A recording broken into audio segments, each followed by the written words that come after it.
தமிழ் நேரலை கல்வி online class என்று சொல்வார்கள். அந்த நேரலை கல்வியை இலவசமாக மாணவர்களுக்கு நாம் நடத்தி கொண்டிருக்கிறோம். அது மலேசியாவில் மட்டுமல்ல, சிங்கப்பூர், புருனை மற்றும் பிற நாடுகளில் இருந்து மாணவர்கள் நேரலை கல்வியை படிக்க எழுத கற்றுக்கொண்டிருக்கிறார்கள். ஒரு 500 மாணவர்களுக்கு மேலே பயனடைந்திருக்காங்க.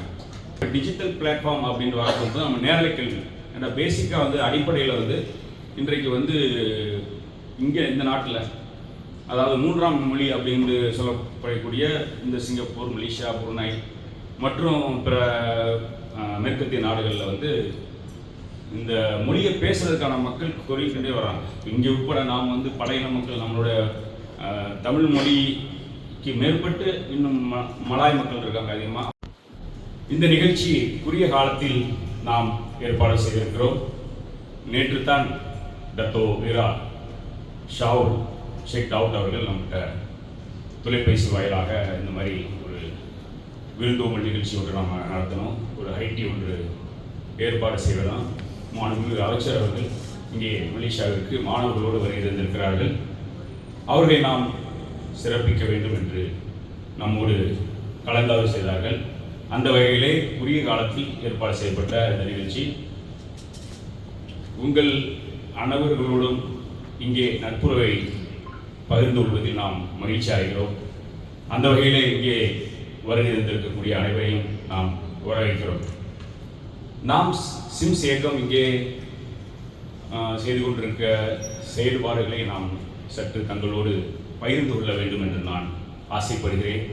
அந்த வகையில் இந்த இயக்கம் சமுதாய நிகழ்வுகள், உதவிகள், இது போன்ற நிகழ்ச்சிகள் நாம் வருடந்தோறும் நாம் செய்து கொண்டிருக்கிறோம். அதுபோக தமிழ் நேரலை கல்வி ஆன்லைன் கிளாஸ் என்று சொல்வார்கள்.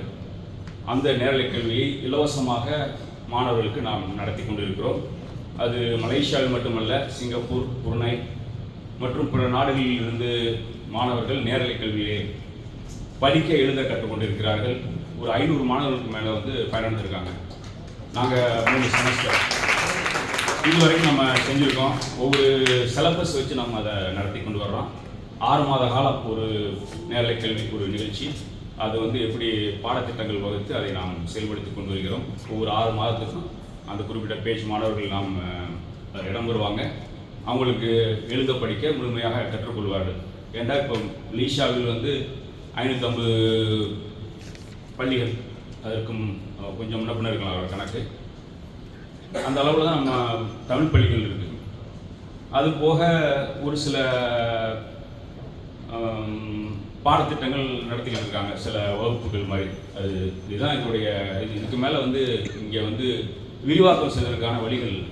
அப்போ இப்போ டிஜிட்டல் பிளாட்ஃபார்ம் அப்படின்னு வரப்போது நம்ம நேரலை கல்வி ஏன்னா பேசிக்காக அடிப்படையில் இன்றைக்கு இங்கே இந்த நாட்டில் அதாவது 3ஆம் மொழி அப்படின்னு சொல்லப்படக்கூடிய இந்த சிங்கப்பூர், மலேசியா, புருனை மற்றும் பிற மேற்கத்திய நாடுகளில் இந்த மொழியை பேசுறதுக்கான மக்கள் குறைக்கின்றே வராங்க. இங்கே உட்பட நாம் பழைய மக்கள் நம்மளோட தமிழ் மொழிக்கு மேற்பட்டு இன்னும் மலாய் மக்கள் இருக்காங்க அதிகமாக. அப்போ அவங்களோட இங்கே அதிகமாக பேச போகும்போது நம்ம ஒரு 3 பேர் இருக்காங்கன்னா அவங்க 10 பேர் இருக்காங்க. அப்போ சரளமாக அவங்களோட பேச போகும்போது இந்த மொழி மட்டுப்பட்டுக்கிட்டே இருக்கு.